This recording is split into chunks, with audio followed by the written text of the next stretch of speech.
Good afternoon, welcome back. Sean here, Mountains Garage.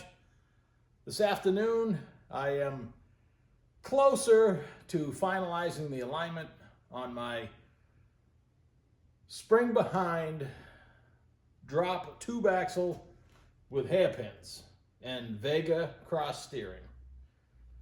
It matters, everything I just said, as to how we're gonna align it. I started when I put the front axle under it. With the hairpins, I set the axle square to the frame using the rod end adjustment here. And I initially set my caster, which is the kingpin leaning back toward me, positive caster. And I just eyeballed it for now because I'm not at ride height. But that adjustment all by itself is on the clevises on the end of the hairpin, and I can change that and not affect any other alignment. So I'm not going to change these. I'm satisfied the front end is square in the chassis. In the future, and I haven't tightened the bolts here or the lock nuts to the clevises, I can tip that axle within reason because you have a pivot on the end of the leaf spring, but a few degrees is not a problem. I'm shooting for 7 or 8 degrees, again with the top leaning back toward me, the kingpin, so it wants to go straight. When I let go of the steering wheel, it's going to snap back straight, and at high speed, it's not darty like an old shopping cart. It wants to go straight. Let's start with the Vega steering box. The Vega was a small compact car in the early 70s. They make kind of cool race cars.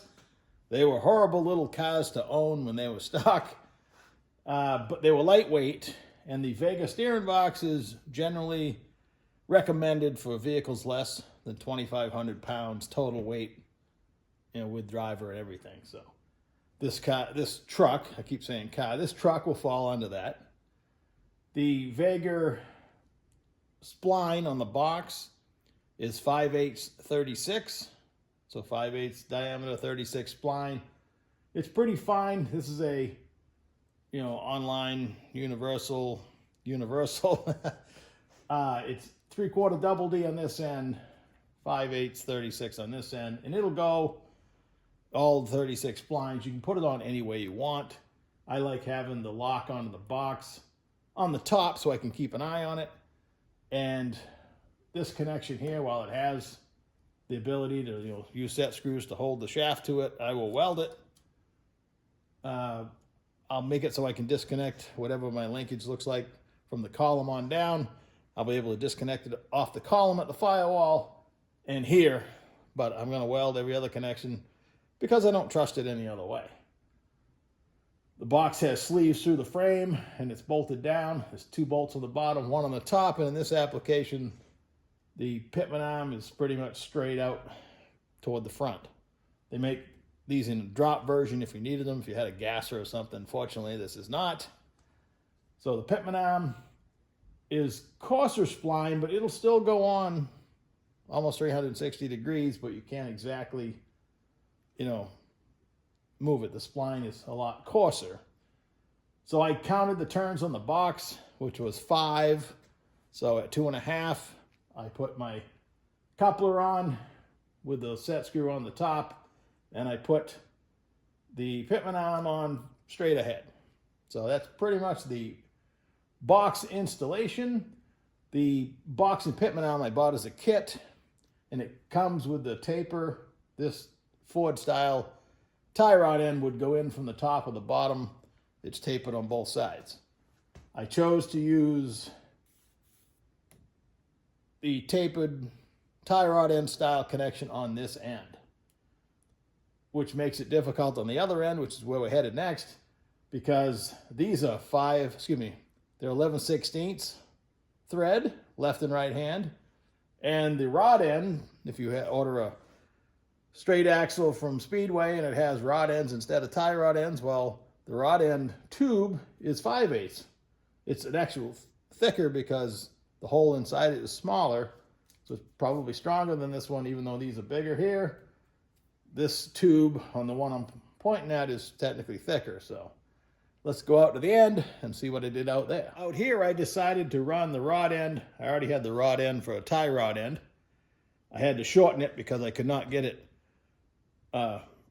towed in enough. It was threaded all the way together again, left and right hand with both rod ends in. On the tie rod, I was still towed out, so I had to shorten. Excuse me, I was still towed in, so I had to shorten it so I could get it out. And here I decided to buy a conversion rod end, 11/16 to 5/8 bolt. I actually bought Heim seals made by Seals It to put on either side of the rod end to help keep the dirt out of it. I used a washer if the rod end, the ball ever failed. Again, a 5/8 grade 8 bolt, metal style lock nuts.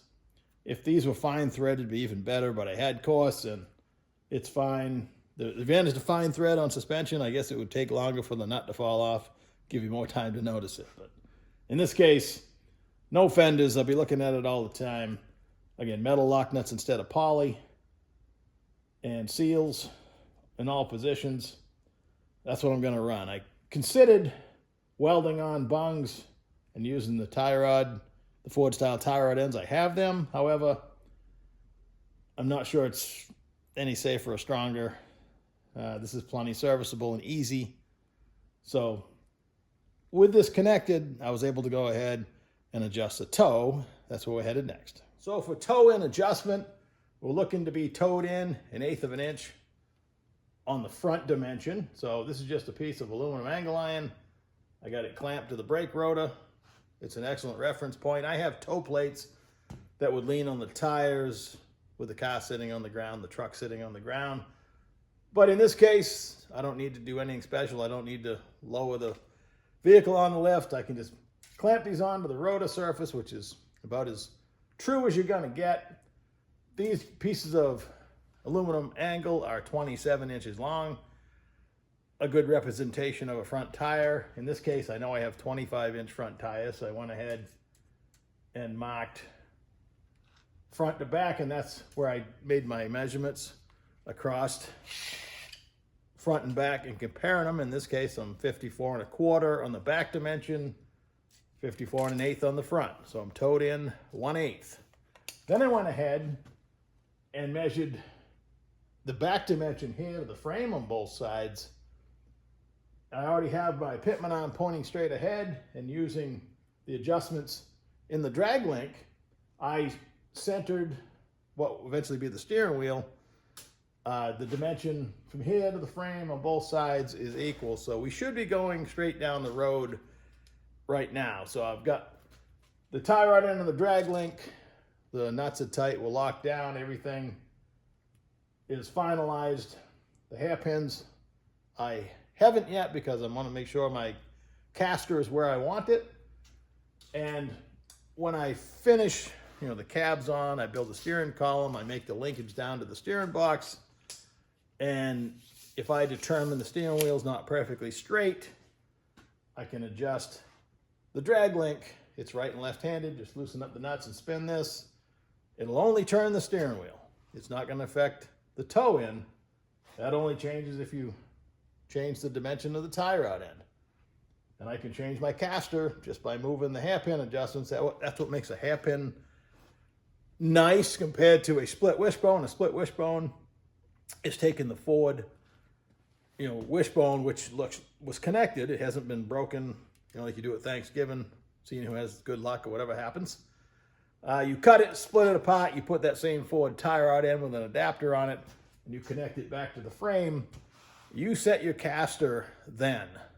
It's connected over the axle with a big bolt that goes through it, which is a pivot for your leaf spring.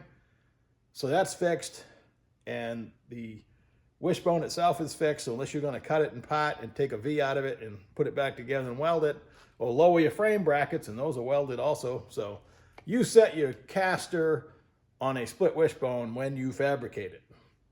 You can't go back and adjust it like you can with hairpins. So advantage, hairpin. My buddy was upset the other day I didn't show the wheels and tires in its entirety, so there they are. And I had one other question about the brake line I put through the frame. Yes, I welded a sleeve in the frame, clamped it on either side so it doesn't rub. And that's that. I have these pieces of angle iron marked on the center, and I just kind of eyeballed it with the center of the spindle, so my measurements front and back were as accurate as need be.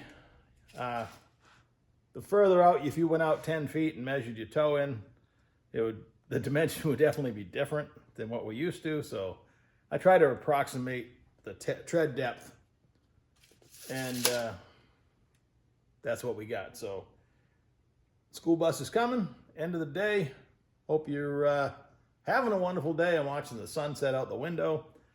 And don't forget, this is fun. Don't get frustrated. So take her easy. Talk to you soon.